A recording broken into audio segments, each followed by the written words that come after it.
بسم اللہ الرحمن الرحیم۔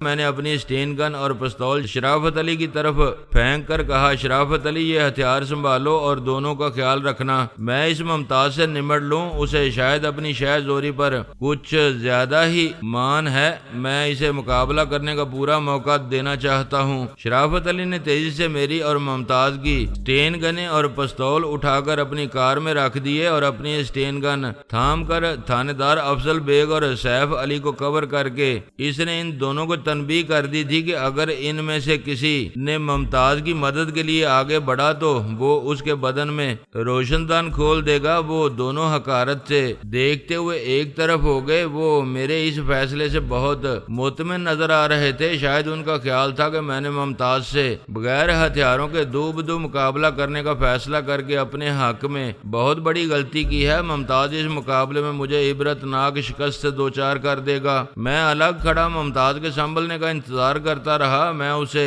اپنے اوپر حملہ آور ہونے کا موقع دے کر ایک بھرپور مقابلے کے بعد اسے زیر کرنا چاہتا تھا، کیونکہ اسے زیر کرنے کے بعد ہی میں سیف علی سے اپنی صلاحیتوں کا اعتراف کرا سکتا تھا۔ یوں بھی کشت و خون سے بچنے کا یہ مناسب ترین راستہ تھا، گولیوں کا تبادلہ کر کے 10-20 آدمیوں کو جان سے مار دینے کے مقابلے میں یہ زیادہ بہتر تھا کہ ان میں سے سب سے زیادہ طاقتور اور جنگجو شخص کو شکست دے کر انہیں ہتھیار پھینک دینے پر مجبور کر دیا جائے، ورنہ ان پر میری باتوں کا کوئی اثر نہیں ہوتا، وہ اسے میری کمزوری سمجھتے۔ یہ قتل و غارت گری کے عادی لوگ طاقت ہی کے سامنے سر جھکاتے ہیں، واعظ و نصیحتیں اور دلائل ان پر بالکل اثر نہیں کرتے۔ چند سیکنڈ کے انتظار کے بعد ممتاز سنبھل کر کھڑا ہو گیا، اس نے قہر آلود نظروں سے مجھے گھورتے ہوئے کہا، تجھے اپنی طاقت پر بہت ناز ہے، میں نے بھی بڑے چرچے سنے ہیں تیرے ہاتھوں میں مرنا ذلت کی بات نہیں ہوگی۔ میں نے کہا، اگر تو یہ سمجھتا ہے کہ میرے ہاتھوں مارا جائے گا تو میں تجھے موقع دیتا ہوں، مقابلے سے دستبردار ہو کر میری اطاعت قبول کر لے،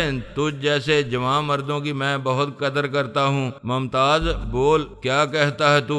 اطاعت قبول کر لوں میں تیری؟ میں نے تو کبھی لاشاری کی اطاعت بھی قبول نہیں کی، پھر تو کیا چیز ہے؟ اس نے کہا اور اچانک مجھ پر چھلانگ لگا دی۔ اس کا انداز بے حد خوفناک اور جارحانہ تھا، اس کا خیال ہوگا کہ میں اس سے باتوں کے دوران اس کی طرف سے کسی غیر متوقع حملے کے لیے تیار نہیں ہوں گا اور وہ اچانک حملہ کر کے مجھے کوئی شدید ضرب لگانے میں کامیاب ہو جائے گا، مگر میں اس سے ایک لمحے کے لیے بھی غافل نہیں ہوا تھا۔ میری نظریں اس کی ہر حرکت کا بغور جائزہ لے رہی تھیں، چنانچہ جیسے ہی اس نے میری طرف چھلانگ لگائی، میں نے بھی اپنے بائیں جانب جست کر کے وہ جگہ چھوڑ دی۔ وہ پورے اعتماد کے ساتھ میری طرف آیا تھا، چنانچہ میری کسی اچانک اور غیر متوقع حرکت کے لیے وہ بالکل تیار نہیں تھا، لہذا جب اس کے قدم وہاں ٹکے جہاں ایک لمحے قبل میں کھڑا تھا تو اس کے لیے اپنا توازن برقرار رکھنا مشکل ہو گیا۔ وہ جھونک میں بری طرح لڑکھڑاتا ہوا چند قدم آگے نکلتا چلا گیا۔ میں چاہتا تو اس موقع سے فائدہ اٹھا کر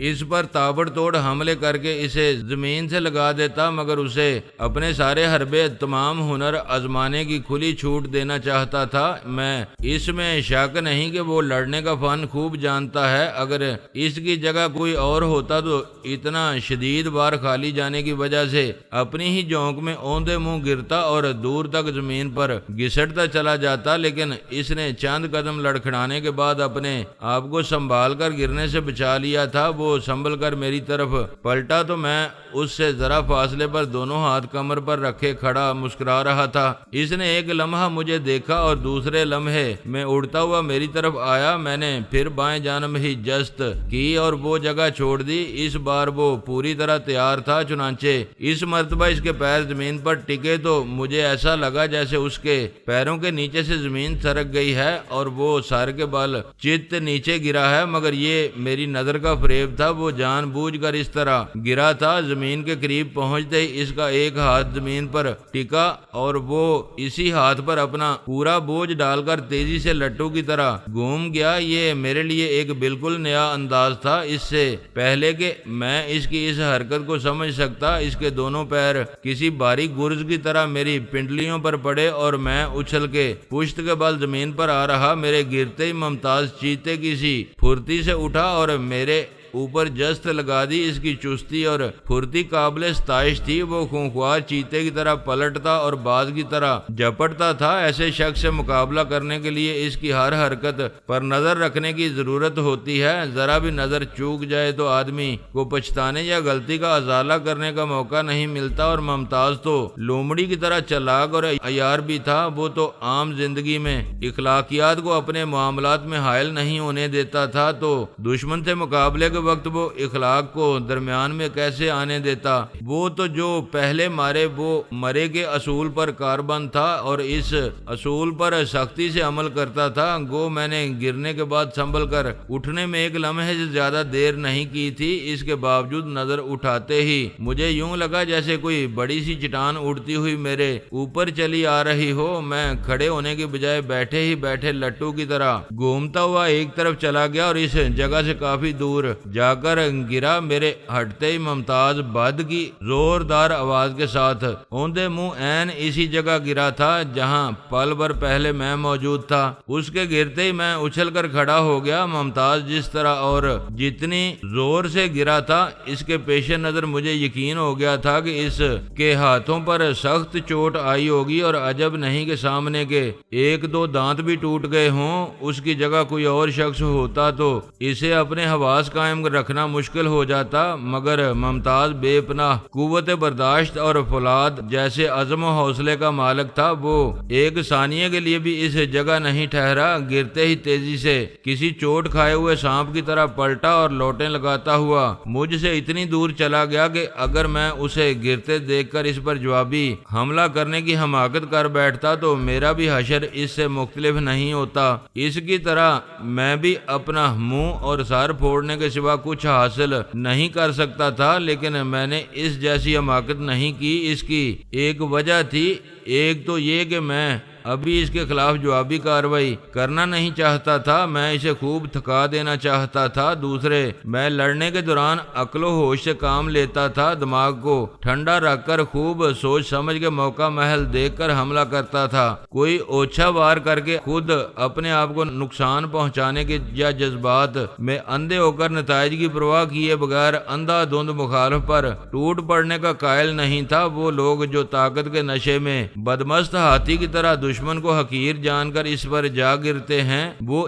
ایک دن کسی بہت ہی کمزور مگر حاضر دماغ دشمن کے ہاتھوں نہایت عبرتناک انجام سے دو چار ہو جاتے ہیں۔ ممتاز دوبارہ کھڑا ہوا تو میں نے دیکھا اس کا چہرہ لہو میں نہایا ہوا تھا۔ اس کے ماتھے، ناک اور منہ سے خون بہہ رہا تھا، مگر اسے اس کی ذرا بھی پرواہ نہیں تھی۔ وہ اب بھی سینہ تانے میرے مقابل کھڑا خون خوار نظروں سے مجھے دیکھ رہا تھا۔ میں نے اس سے کہا، او یار ممتاز، ابھی تو میں نے تجھے ہاتھ تک نہیں لگایا ہے اور یہ حالت ہو گئی ہے تیری۔ جا بچے جا، ہٹ جا میرے سامنے سے، تو میرے مقابلے کا آدمی نہیں لگتا مجھے۔ وہ جواب دینے کی بجائے خون اشام نگاہوں سے مجھے گھورتے ہوئے آہستہ آہستہ میری طرف بڑھنے لگا۔ اس بار وہ کوئی بہت ہی خوفناک داؤ مجھ پر آزمانا چاہتا تھا، مگر اس کی حالت پر مجھے ترس آنے لگا تھا۔ وہ شکست مان کر پیچھے ہٹ جانے والوں میں سے نہیں تھا۔ اس کے تیور بتا رہے تھے کہ وہ اپنی جان دے دے گا یا مجھے صفحہ ہستی سے نیست و نابود کر دے گا۔ اس سے کم کسی بات کو تسلیم کرنے کے لیے وہ ہرگز تیار نہیں ہوگا۔ عمر کے جس طوفانی دور سے وہ گزر رہا تھا، اس دور کے تقاضا ہی یہ ہوتا ہے، رگوں میں کھولتا ہوا لاوا دوڑ رہا ہوتا ہے۔ ان دنوں جو ذرا سی حرارت پا کر آدمی کو ہوش و خرد سے بیگانہ کر دیتا ہے، ان دنوں آدمی کا دل خواہ مخواہ ہی چٹانوں سے ٹکرا جانے کو چاہتا رہتا ہے۔ ایسے میں کوئی اگر اسے للکار بیٹھے تو پھر وہ اپنے آپے میں نہیں رہتا۔ یہی حال اس گھڑی ممتاز کا تھا۔ اس کی جوانی جون کی دوپہر کے سورج کی طرح سب کچھ بسم کر دینے کے در پہ تھی۔ بڑا گبرو اور بانکا جوان تھا وہ، رگوں میں اس کی بجلیاں تڑپتی معلوم ہوتی تھیں۔ ایسے عالم میں تو آدمی کو زندگی کی زیادہ ہی ضرورت ہوتی ہے، اور وہ اپنی اس ضرورت کا خیال ہی نہیں کر رہا تھا۔ ایک ذرا سی انا کی خاطر میرے ہاتھوں موت کے گھاٹ اتر جانا چاہتا تھا۔ زندگی اور موت کے درمیان کوئی فرق ہی محسوس نہیں کر رہا تھا۔ وہ پہلے میرا خیال تھا کہ زبردست حملوں کے بعد تھوڑی سی مار کھائے گا، کچھ ٹوٹ پھوٹ ہوگی، اس کی تو یہ تندی و تیزی جاتی رہے گی اور وہ خود ہی سمٹ کر ایک طرف ہو جائے گا۔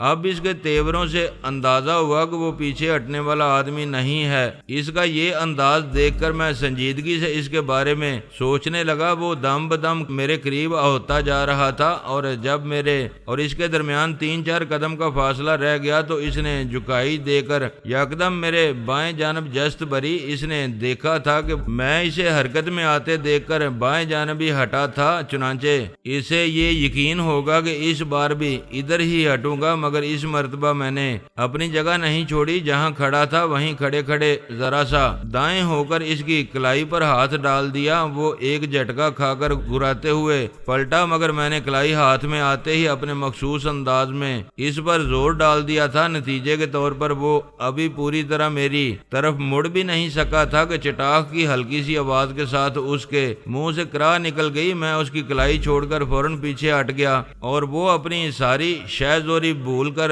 دوسرے ہاتھ سے اپنا اکھڑا ہوا ہاتھ تھام کر نیچے بیٹھ گیا۔ تکلیف کی شدت سے اس کے ہونٹ بھنچ گئے، آنکھوں سے کرب و اذیت کے ساتھ ساتھ بے بسی جھلک رہی تھی۔ میں نے کہا اب تو آرام سے یہاں بیٹھا رہ میرے یار، کیوں جان دینے پر تل گیا تھا تو؟ یہ عمر مرنے کی تو نہیں ہوتی۔ اس کا یہ اشر دیکھ کر سیف علی سے برداشت نہ ہو سکا۔ وہ شرافت علی کی سٹین گن کی پرواہ کیے بغیر اچھل کر مجھ پر آ پڑا۔ میں اس کی طرف سے غافل ہو گیا تھا۔ میرا خیال تھا کہ وہ شرافت علی کے حکم سے سرتابی کی ہمت نہیں کر سکے گا۔ نتیجہ یہ ہوا کہ اس نے مجھے دبوچ کر پوری قوت سے اپنے سر سے میری ناک پر ٹکر مارنا چاہی۔ غیر ارادی طور پر بس اچانک ہی میرا سر آپ نیچے جھک گیا اور اس کا سر میرے سر سے ٹکرا گیا۔ اس میں شک نہیں کہ اس نے جس قوت کے ساتھ ٹکر ماری تھی، اگر وہ میرے منہ یا ناک پر پڑ جاتی تو میری حالت بھی بہت زیادہ بگڑ جاتی۔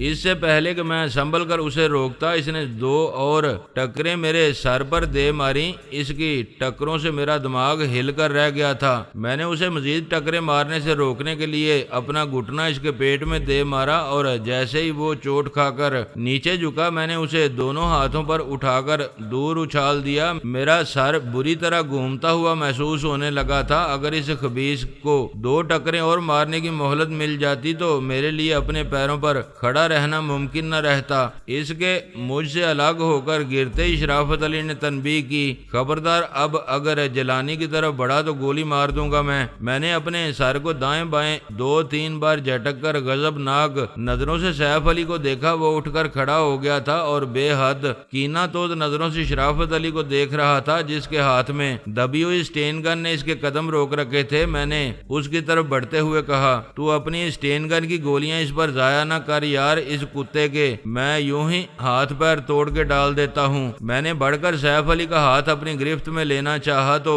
وہ اچھل کر ایک دم یوں پیچھے بھاگا جیسے ایک لمحے بھی وہاں کھڑا رہا تو فرشتہ اجل اس کی روح کھینچ کے لے جائے گا۔ میں اسے یوں ہاتھ سے نکلنے نہیں دینا چاہتا تھا۔ وہ لاکھو کا بہت قریبی اور بے حد معتمد آدمی تھا۔ اس کی کوئی بات لاکھو سے چھپی ہوئی نہیں تھی۔ وہ اس کے بارے میں جتنا جانتا تھا اتنا کوئی اور نہیں جانتا تھا۔ آسیہ نے لاکھو لاشاری کا قصہ تو ختم کر دیا تھا، لیکن وہ اپنے بچے کو حاصل نہیں کر سکی تھی اور نہ ہی اب تک ہمیں حویلی میں اس بچے کے وجود کا کچھ پتہ چل سکا تھا۔ اگر وہ اس حویلی میں نہیں تھا تو اس کے بارے میں یہ سیف علی ہی بتا سکتا تھا۔ اسے کہاں رکھا گیا ہے معلوم کرنا میرے لیے بے حد ضروری ہے، کیونکہ جب تک بچہ آسیہ کو نہیں مل جاتا وہ ان درندوں کے مسکن کو بھول نہیں سکتی تھی۔ وہ اپنے بچے کی تلاش میں اس کے ارد گرد ہی منڈلاتی رہتی اور بار بار اس حویلی میں گھسنے کی کوشش کرتی رہتی۔ جب تک لاکھو لاشاری زندہ تھا اس کی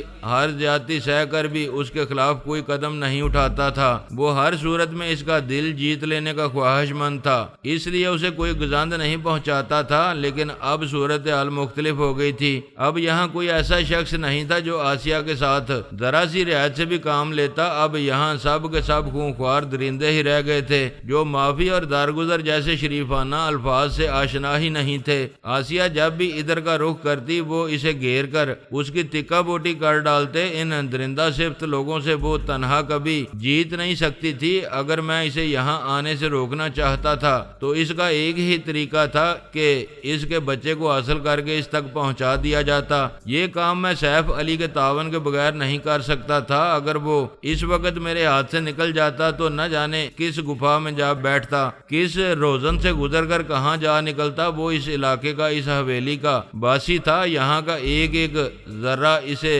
پہچانتا تھا۔ اس خطہ زمین کے سارے دروں بروں سے وہ واقف تھا، کوئی گوشہ اس کی آنکھوں سے اوجھل نہیں تھا۔ یہاں کے سارے بید عیاں تھے اس پر، لہٰذا اسے بھاگتے دیکھ کر میں تیزی سے اس پر جھپٹا اور بھاگتے ہوئے اس کی ٹانگ میں ٹانگ اڑا دی۔ وہ لڑکھڑا کر اوندے منہ نیچے گرا تو میں نے فوراً اسے دبوچ لیا، اس کی قمیض کا کالر پیچھے سے پکڑ کے ایک جھٹکے کے ساتھ اسے اوپر اٹھاتے ہوئے کہا، بھاگتا کہاں ہے بچے؟ تجھ سے تو بڑے کام ہیں ابھی مجھے۔ اس کے بارے میں اندازہ لگانے میں مجھ سے غلطی ہو گئی تھی، وہ ایسا ہرگز نہیں تھا جیسے اس حویلی کے دوسرے لوگ تھے۔ اس کی ساری اکڑ پھون، ساری تیزی و تراری اسی وقت تک تھی جب تک اس کی پشت مضبوط تھی۔ حقیقتاً وہ تمام بزدلوں کی طرح بے حد عیار اور موقع شناس شخص تھا۔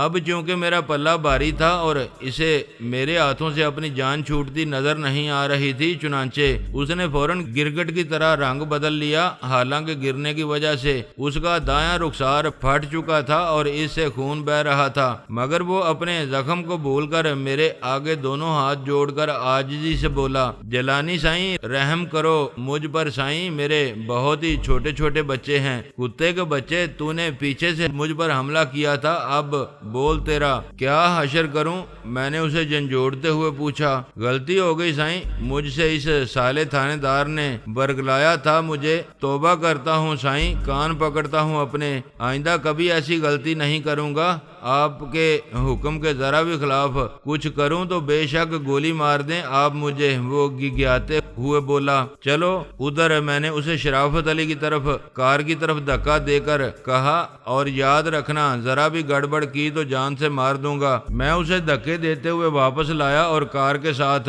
کھڑا کر کے تھانے دار افضل بیگ سے پوچھا، آپ کیا کہتے ہیں؟ جناب قبلہ و محترم تھانے دار افضل بیگ صاحب، وہ آپ کے دوسرے ساتھی کہاں ہیں؟ انہیں کیوں نہیں لائے اپنے ساتھ آپ؟ وہ مردہ سی آواز میں بولا، جیلانی یہ جو کچھ تم کر رہے ہو اچھا نہیں کر رہے ہو اپنے حق میں۔ تم نے ایک ذمہ دار پولیس افسر کی نہ صرف تذلیل کی ہے بلکہ میری آنکھوں کے سامنے ایسے جرائم کیے ہیں کہ تم پر 302 کے تحت مقدمہ بن سکتا ہے، لیکن اگر تم مجھے اور میرے آدمیوں کو کوئی نقصان پہنچائے بغیر جانے دو یہاں سے تو میں وعدہ کرتا ہوں کہ تمہیں اس علاقے سے سلامتی کے ساتھ نکل جانے کا موقع دوں گا۔ کوئی آنچ نہیں آئے گی تم پر اور نہ ہی کوئی تمہارا راستہ روکے گا۔ اور جناب ذمہ دار افسر صاحب، اگر میں تم سب کو اسی حویلی میں گڑھا کھود کر دفن کر جاؤں تب کیا ہوگا؟ پھر کون میرا راستہ روک سکے گا اور کون میرے خلاف دفعہ 302 کے تحت مقدمہ بنا سکے گا؟ میں نے اس کا مضحکہ اڑاتے ہوئے پوچھا۔ یہ خیال دل سے نکال دو، بچ نہیں سکو گے تم کسی طرح بھی۔ قانون کے ہاتھ بہت لمبے ہوتے ہیں، تمہیں اندازہ نہیں ہے اس کا۔ مجھے تمہارا اور تمہارے لمبے ہاتھوں کا بڑا تجربہ ہے مائی ڈیئر پولیس افسر، البتہ تمہیں غلام جیلانی کے بارے میں کچھ پتہ نہیں ہے۔ پوری فائل موجود ہے میرے پاس تھانے میں، تمہارے جرائم کی ایک ایک تفصیل درج ہے اس میں، اور تمہارا طریقہ واردات کا بھی ذکر ہے۔ ہاں ضرور ذکر ہوگا ان باتوں کا، لیکن اس میں کسی نے یہ نہیں لکھا ہوگا کہ میرے ہاتھوں مرنے والوں میں 75% پولیس والے شامل ہیں، اور نہ ہی یہ لکھا ہوگا کہ اتنے جرائم کرنے کے باوجود بیشتر خطرناک موقعوں پر مجھے تحفظ فراہم کرنے والے بھی پولیس والے ہی ہیں۔ اپنی معلومات میں اتنا اور اضافہ کر لو، یہ بات تمہیں فائلوں میں نہیں مل سکے گی۔ اور بات مجھے بتا دو کہ آبی کہاں ہے؟ مجھے نہیں معلوم، ہمیں وہ راستے میں کہیں نظر نہیں آیا تھا، اگر مل جاتا تو ہم اسے اپنے ساتھ ادھر ہی لے کر آتے۔ اور تمہارے دوسرے ساتھی انہیں کہاں چھوڑا ہے تم نے؟ میں نے دوسرا سوال کیا۔ وہ ادھر لاکھو لاشاری کی لاش کی حفاظت کر رہے ہیں، انہیں ہم لاشاری کے کمرے کی طرف بھیج کر ادھر آ گئے تھے۔ زندہ لاشاری جسے حفاظت کی ضرورت تھی اس کی تو تم حفاظت کر نہیں سکے، اب اس کی لاش پر پہرا بٹھانے کا کیا فائدہ؟ وہ سر جھکا کر خاموش ہو گیا۔ شرافت علی بولا، ان پر وقت کیوں برباد کر رہے ہو؟ اندر چلو، ہم خود تلاش کرتے ہیں۔ آبی کو چل کر ان کی بات کا کوئی بھروسہ نہیں ہے، یہ ہمیں دھوکہ دے رہے ہیں، انہوں نے آبی کو پکڑ لیا ہے شاید۔ یہ خیال تجھے کیسے آیا میرے بھائی؟ اور یہ تو نے کیسے جان لیا کہ یہ ہمیں دھوکہ دے رہا ہے؟ میں نے سوال کیا۔ سیدھی سی بات ہے یار، اگر وہ کہیں پھنسا ہوا نہیں ہوتا تو اب تک ہمارے پاس پہنچ چکا ہوتا۔ اس نے جواب دیا، ہاں یہ تیری بات ماننے والی ہے۔ پھر یوں کرو، کوئی رسی وغیرہ تلاش کر کے انہیں باندھ کے ڈال دو، پھر ہم اندر چل کر اپنے یار آبی کو نکالنے کی کوشش کرتے ہیں۔ ان کے شکنجے بڑے ذلیل ہیں، یہ تو یار کچھ سچ بولتے ہی نہیں ہیں۔ یہ تھانے دار جی ٹھیک کہہ رہے ہیں جیلانی، ان کی بات پر شک نہ کرو۔ تمہارا دوست آبی ہمیں راستے میں نہیں ملا اور یہ تم ہمیں باندھنے کو کیوں کہہ رہے ہو؟ مجھ پر اعتبار کرو، ہم اب تمہیں کوئی نقصان نہیں پہنچائیں گے۔ سیف علی بولا۔ اس کی بات سن کر ممتاز نے گراتے ہوئے سندھی زبان میں کچھ کہا۔ میں نے اس کی طرف دیکھا، وہ غصے سے سرخ آنکھوں سے سیف علی کو گھورتے ہوئے ہونٹوں میں کچھ بدبدا رہا تھا۔ یقیناً وہ اسے دھمکیاں اور گالیاں دے رہا ہوگا۔ میں مسکرا کے اس سے کہا، کیا بات ہے جوان، تیرے بال نہیں نکلے ہیں ابھی؟ کیا دوسرا ہاتھ بھی اکھڑوانا چاہتا ہے؟ میں تجھے کچھ نہیں کہہ رہا ہوں جیلانی، شیروں کی طرح لڑائی میں زخم تو لگتے ہی رہتے ہیں، مگر اس دوگلی ذات کے خنزیر پر بھروسہ نہ کرنا کبھی۔ یہ بتا دیتا ہوں میں تجھے، یہ بالکل اعتبار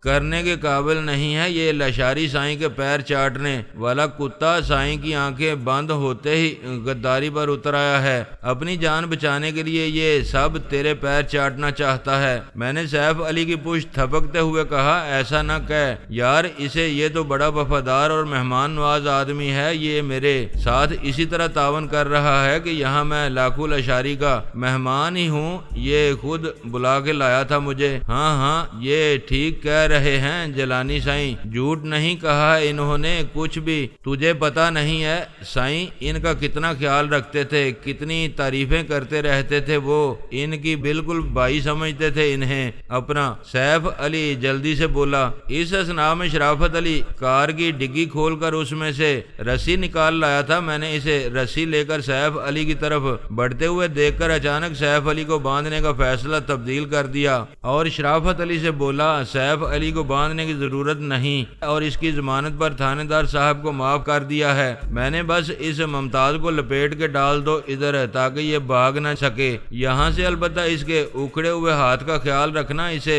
نہ باندھنا، میں اسے بھی تکلیف دینا نہیں چاہتا کوئی۔ شرافت علی نے جلدی ممتاز کو رسی سے اس طرح جکڑ دیا کہ اس کے لیے اپنے ہاتھ پاؤں کو جنبش دینا ممکن نہیں رہا۔ میں نے تمہیں دوست کہہ کر تم پر اعتبار کیا ہے تو اب تم اس اعتبار کو قائم بھی رکھنا۔ کیسی بات کرتے ہیں جیلانی سائیں، خادم ہوں میں آپ کا، لاشاری آپ کی جتنی عزت کرتے تھے میں اس سے بھی واقف ہوں، میں پہلے بھی بتا چکا ہوں، وہ اپنا بڑا بھائی کہتے تھے آپ کو، اس رشتے سے بھی اب آپ ہی مالک ہیں ہمارے۔ سائیں وہ بولا، پھر بھی تم نے حملہ کیا تھا مجھ پر، ایسا ہی کرتے ہو تم اپنے مالکوں کے ساتھ۔ میں نے شوخی سے مسکراتے ہوئے کہا، اب زیادہ شرمندہ نہ کریں نا سائیں، اس ذلیل تھانے دار کی باتوں میں آ کر یہ اچھی حرکت کر بیٹھا تھا میں، اب معافی دے دیں مجھے، وہ تو میں نے تمہیں اسی وقت دے دی تھی۔ اب یہ بتاؤ کہ تم لاشاری اور آسیہ کی جھگڑے کی وجہ بھی جانتے ہو یا نہیں؟ ہاں لاشاری سائیں نے بتایا تھا مجھے، ایک بار جیل میں ان سے کچھ گستاخی ہو گئی تھی ان کے خلاف، اس گھڑی ان کا یہی خیال تھا کہ جیل میں آنے والی دوسری عورتوں کی طرح آسیہ بی بی بھی کوئی بری عورت ہے، بس اسی غلط فہمی نے انہیں گستاخ بنا دیا تھا، مگر جب انہیں معلوم ہوا کہ انہوں نے آسیہ بی بی کے بارے میں اندازہ لگانے میں غلطی کی تھی تو وہ بہت نادم ہوئے تھے، اپنے آپ کو آسیہ بی بی کا مجرم سمجھنے لگے تھے، ان کے سامنے نظر اٹھا کر بات نہیں کرتے تھے کبھی، ان کی دلی خواہش تھی کہ وہ اپنے جرم کو اپنے ہی دامن میں چھپا لیں اور کسی کو آسیہ بی بی پر انگلی اٹھانے کا موقع نہ دیں، مگر وہ بھی بڑی غیور عورت ہیں۔ لاشاری سائیں کی عاجزی، انکساری اور خوشامد کا ان پر بالکل اثر نہیں ہوتا تھا اور انہیں کسی قیمت پر بھی معاف کرنے کو تیار نہیں تھی۔ وہ کہتی تھیں جب تک میں لاشاری کو اپنے ہاتھ سے موت کی نیند نہیں سلا دوں گی میرا سینہ ٹھنڈا نہیں ہوگا۔ ایک مجرم کو زندگی کا مالک بنانے کا تو سوال ہی پیدا نہیں ہوتا، اور آخر آج انہوں نے اپنی بات پوری کر کے دکھا دی۔ انہوں نے لاشاری سائیں کو اپنے ہاتھ سے ختم کر دیا۔